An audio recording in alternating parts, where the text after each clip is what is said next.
Roma, milattan sonra 12 yılı. Dünyanın merkezinde mermerin, altının ve kanın aynı sokaklarda aktığı bir şehirde bir çocuk dünyaya geldi. Adı Gaius Julius Caesar Germanicus. Kimse o gün bunun farkında değildi ama bu çocuk birkaç yıl sonra Roma tarihinin en korkulan ismine dönüşecekti. Tarihin ona vereceği lakap ise çok daha masumdu. Caligula. Yani küçük çizme. Bu lakap ileride binlerce insanın titreyerek anacağı bir isme hiç yakışmıyordu. Caligula normal bir çocuk değildi. O daha konuşmayı öğrenmeden savaş görmüştü. Babası Germanicus, Roma'nın en sevilen generallerinden biriydi. Annesi Agrippina ise Augustus'un torunuydu. Yani Caligula kanında hem imparatorluk hem de lanet taşıyan bir soydan geliyordu. Daha 3 yaşındayken Roma lejyonlarının arasında yaşıyordu. Askerlerin zırhını giyiyor, küçük sandaletler takıyor, kılıç kuşanıyordu. Askerler ona gülerek sesleniyordu. "Bakın küçük asker geliyor, Caligula." Kimse fark etmedi ama aslında bir çocuğun ruhu daha o yaşta korku, şiddet ve ölümle yoğruluyordu. Caligula 7 yaşındayken babası Germanicus gizemli bir şekilde öldü. Roma halkı onu zehirlediklerini düşünüyordu ve suçlu olarak tek bir isim konuşuluyordu. İmparator Tiberius. Bundan sonra Caligula'nın hayatı tam anlamıyla bir kabusa döndü. Annesi sürgüne gönderildi. Kardeşleri birer birer hapse atıldı. İkisi işkenceyle öldürüldü. Biri açlıktan can verdi. Caligula ise hiçbir şey yapmadı. Sarayda yaşadı ama esir gibiydi. Her gün birinin idam edildiğini gördü. Her gün annesinin aşağılayışını izledi. Her gün kardeşlerinin yok oluşunu. Ve en korkuncu şuydu: hayatta kalmak için hiçbir duygusu yokmuş gibi davranmayı öğrenmek. Gülmesi yasaktı. Ağlaması tehlikeliydi. Üzülmesi ise ölüm demekti. Tiberius'un sarayında hayatta kalmanın tek yolu vardı: hiçbir şey hissetmemek. Caligula gençliğinde Tiberius tarafından Capri Adası'na götürüldü. Burası bir saray değil, ahlaksızlığın merkeziydi. Tiberius burada sapkın eğlenceler düzenliyordu. Kadın ve çocukların hapsedildiği, insanların aşağılandığı, işkencenin zevk için yapıldığı geceler. Caligula her şeye tanık oldu ama tek bir kelime bile edemedi. Çünkü konuşan ölüyordu. Tiberius onun için şöyle demişti: "Bu çocuk ya beni öldürecek ya da Roma'yı."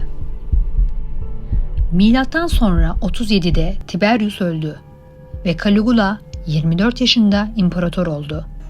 O gün Roma'da insanlar sokaklarda ağlıyordu ama sevinçten. Çünkü Tiberius'tan nefret ediyorlardı. Caligula ise Germanicus'un oğluydu. Halkın gözünde bir kahramandı. İlk aylar gerçekten mucize gibiydi. Sürgünleri geri çağırdı, vergileri kaldırdı, oyunlar düzenledi, senatoyu affetti, halkı doyurdu. Roma tarihinde belki de ilk kez bir imparator gerçekten sevilmişti. İnsanlar şunu söylüyordu: "Nihayet gerçek bir imparator geldi." 6. ayda Caligula ateşler içerisinde yere yığıldı. Günlerce ölümle boğuştu ve iyileştiğinde başka biri olarak uyandı. Hala tartışılır: epilepsi mi, beyin iltihabı mı, travma mı? Ama gerçek şu: o gün Caligula'nın içindeki bastırılmış her şey serbest kaldı. Artık korkmuyordu. Artık rol yapmıyordu. Artık kimseyi memnun etmeye çalışmıyordu. Ve ilk cümlesi şuydu: "Keşke Roma halkının tek bir boynu olsaydı." İyileşir iyileşmez varisi olan kuzenini öldürttü. Eski dostlar idam edildi. Onu iyileştiren doktor öldürüldü. Muhalif senatörler sürgüne gönderildi. Roma ilk kez şunu fark etti: bu artık başka bir insandı. Caligula artık kendini insan olarak görmüyordu. Tanrı olduğunu ilan etti. Tapınaklara kendi heykelini diktirdi. Tanrıların kafasını kestirip kendi yüzünü taktırdı. Herkes ona kurban kesmek zorundaydı. Ona secde etmeyen cezalandırılıyordu. Kendi adına tapınaklar yaptırdı. Rahipler atadı. Dualar yazdı. Roma tarihinde ilk kez bir imparator açıkça şunu söylüyordu: "Ben Tanrıyım." Roma artık onu tanımıyordu. Aynı yüz, aynı beden ama başka bir zihin. Caligula iyileştikten sonra sanki Capri Adası'nda öğrendiği her korkuyu, her nefreti ve her aşağılanmayı tek bir noktada toplamış gibiydi. Artık sadece hükmetmek istemiyordu. İtaat yetmiyordu. İnsanların korkmasını istiyordu. Korkunun kendisini görmesini, hissetmesini, sokaklarda dolaşmasını istiyordu. İlk değişen şey ilişkiler oldu. Eskiden kendisine yaklaşabilen senatörler artık gözlerine bile bakamaz hale gelmişti. Caligula senatodan nefret ediyordu. Çünkü çocukluğunda her ihaneti hep senatörlerden görmüştü. Onları koşturdu. Onları kadın kıyafetleriyle dans ettirdi. Köle gibi sofrada ayakta bekletti. Yaptıkları bununla da kalmadı. Atı Incitatus'u senatör yapacağını söyledi. Ve herkes bunun şaka olmadığını anladı. Çünkü Caligula'nın tek amacı vardı: onlara aslında ne kadar değersiz olduğunu göstermek. Bir gün orduyu topladı. Zırh giydirdi. Mızraklar hazırlandı. Ama düşman yoktu. Caligula askerlere denize saldırmalarını emretti. Dalgalara mızrak attılar. Sonra ganimet olarak deniz kabuklarını toplattı. Ve Roma'ya döndüğünde şunu söyledi: "Neptün'ü yendim." Kısa süre sonra gerçek şiddet başladı. Önce küçük, sonra alışkanlık, ardından sistematik. Senatörleri aşağılamak için akla gelmeyecek yöntemler buluyordu. Bazılarını saraya çağırıp yemek boyunca aç bırakıyor, kadın kıyafetleri giyip dans ettiriyor. Herkes yemeğini bitirene kadar onları izliyor. Sonra "Şimdi gidebilirsiniz." diyordu. Bazılarını geceleri yatağından kaldırıp saraya getirtiyordu. Kapının önünde saatlerce bekletiyor, içeride olmadığını söyletiriyordu. Ama bunlar sadece başlangıçtı. Asıl dehşet arenada yaşanmaya başladı. Roma halkı gladyatör dövüşlerini severdi. Bu yüzyıllardır süren bir gelenekti. Ancak Caligula döneminde arena bir eğlence alanı olmaktan çıkıp canlı bir mezbahaya dönüştü. Artık sadece suçlular değil, sıradan insanlar da arenaya atılmaya başlandı. Sebep gerekmiyordu. Bazen sadece imparatorun canı sıkılmış olması yeterliydi. Bir gün kendisine yabani hayvanlara yedirilecek küçükbaş hayvanların maliyetinin çok yüksek olduğu söylendi. Bu bilgi Caligula'yı rahatsız etti. Çözüm basitti. Hayvanlar yerine insanlar kullanılacaktı. Savaş esirleri, borçlular, muhalifler, hepsi aslanların önüne atıldı. Roma tarihinde ilk kez insanlar açıkça yem olarak kullanılmaya başlanmıştı. Caligula bazen arenaya gizlice girerdi. Halktan biri gibi giyinir, kimliğini saklar, insanların yüzlerini izlerdi. Kim korkuyor, kim zevk alıyor, kim bayılıyor, hepsini gözlemlerdi. Sonra gerçek kimliğini açıklar ve o gün arenada bulunan bazı kişileri rastgele seçip bir sonraki gösteride sahneye çıkartırdı. Dün izleyen, bugün izlenen olurdu. Dün gelen, bugün kaçan. En garip sahnelerden biri yaşlı gladyatörlerle ilgiliydi. Normalde yaşlanan gladyatörler emekli edilir, öldürülmezdi. Caligula bunu değiştirdi. Zaten ölecekler diyerek onları tekrar arenaya çıkarttı. Hem de silahsız ve savunmasız. Sadece kaçmaları için ve kaçtıkça izledi. Düşenleri ayağa kaldırdı. Yine koşturdu. Bu artık bir dövüş değil, insanın tükenişini izleme ritüeliydi. Ama bir süre sonra arena bile yetmemeye başladı. Çünkü kalabalıkla paylaşılan korku artık onu tatmin etmiyordu. Daha kişisel, daha özel, dehşetli istiyordu. Bu yüzden infazları saraya taşımaya başladı. İnsanları özel odalarda öldürtüyor, Bazen kendisi izliyor, bazen de celladı durdurup yavaş, kaçırmak istemiyorum diyordu. Caligula için artık ölüm bir yönetim aracı değil, bir zevk nesnesiydi. Bütün bu kaosun içerisinde özel hayatı da Roma'yı dehşete düşürüyordu. En büyük skandal kız kardeşi Drusilla ile yaşandı. Drusilla onun gözdesiydi. Resmi olarak kardeşiydi. Ama sarayda herkes biliyordu. Caligula onunla birlikte yaşıyordu. Onu toplantılara götürüyor, yabancı elçilerin önünde elinden tutuyor, hatta karısı gibi davranıyordu. Drusilla öldüğünde Caligula yıkıldı. Günlerce kimseyle konuşmadı. Roma'da yas ilan etti. İnsanların gülmesini yasakladı. Eğlenceleri iptal etti.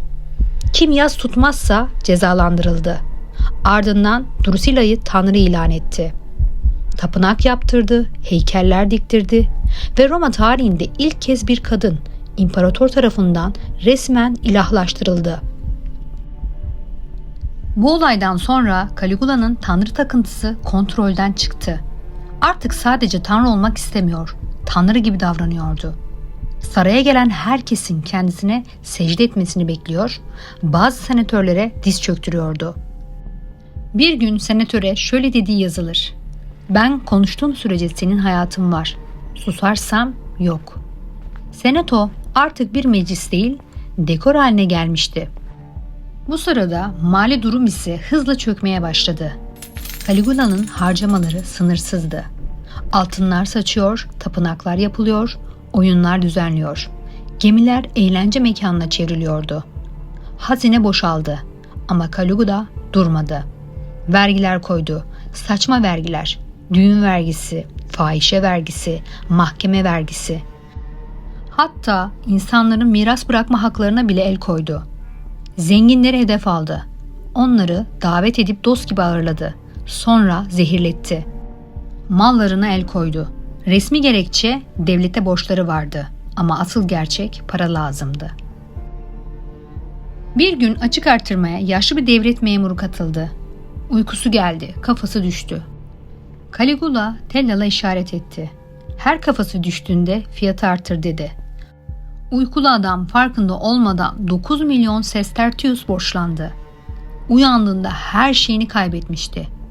Caligula bazen paraların üzerine dökülür, içinde yüzerdi. Havuz yaptırır, altınlar içine döker, üzerinde yuvarlanırdı. İnsanların açlıktan öldüğü şehirde imparator parayla oynuyordu. Geceleri halkın arasına karıştığı da bilinir. Kılık değiştirir, sokaklarda dolaşır. Bazen kadın gibi giyinir, bazen asker. İnsanları dinlerdi. Onu tanımayan konuşanları not alır. Ertesi gün o insanlar nedensizce ortadan kaybolurdu. Milattan sonra 41 yılında bir kehanet yayılmaya başladı. Jüpiter tapınağına yıldırım düştü. Aynı gün Caligula'nın saray kapısında yıldırım isabet etti. Roma bunu uğursuzluk saydı. Caligula ilk kez korktu. Ölümünden söz etmeye başladı. Rüyalar gördüğünü anlattı. Bir rüyasında Jüpiter onu tahtından itmişti. Roma'da tiyatro vardı. İmparator sahne arkasından geçecekti. Dar bir koridor, kaçış yok, geri dönüş yok. Caligula gülerken yürüyordu. Az sonra olacaklardan habersiz. Yanında birkaç muhafız vardı. Ama hepsi Keira'nın adamıydı. İlk bıçak darbesi Keira'dan geldi. Tam boynuna. 30'dan fazla bıçak darbesi aldı. Bağırdı. Kaçmaya çalıştı ama kaçamadı. Cesedi parçalara ayrılıp yakıp yok edildi. Karısı ve kızı da öldürüldü. Roma sokaklarına sessizlik çöktü. Kimse ağlamadı. Kimse yas tutmadı. Caligula 29 yaşında öldü. 4 yıl hüküm sürdü. Ama Roma tarihinin en karanlık figürü oldu. Ve Roma halkı tek bir şey söyledi. Bitti. Senato ertesi gün toplandı. Tek cümle kuruldu. Tiranlık sona ermiştir. Ve hemen ardından Claudius imparator ilan edildi. Caligula'nın amcası, sessiz, kekeme, kimsenin ciddiye almadığı adam. Ama her şeye rağmen hayatta kalmıştı. Claudius'un ilk emri Caligula'nın heykelleri indirildi. Adı yazıtlardan silindi. Resimleri yok edildi. Adı anılmasın dendi. Ama olmadı. Çünkü Caligula silinmedi. O artık bir insan değildi, bir kavramdı. Deliliğin ta kendisiydi. Mutlak gücün bozulmuş hali, Tanrı olduğunu sanan bir adamın insan gibi ölmesi. Tarihin karanlık yüzünü birlikte keşfetmeye devam etmek için kanala abone ol. Hoşça kal.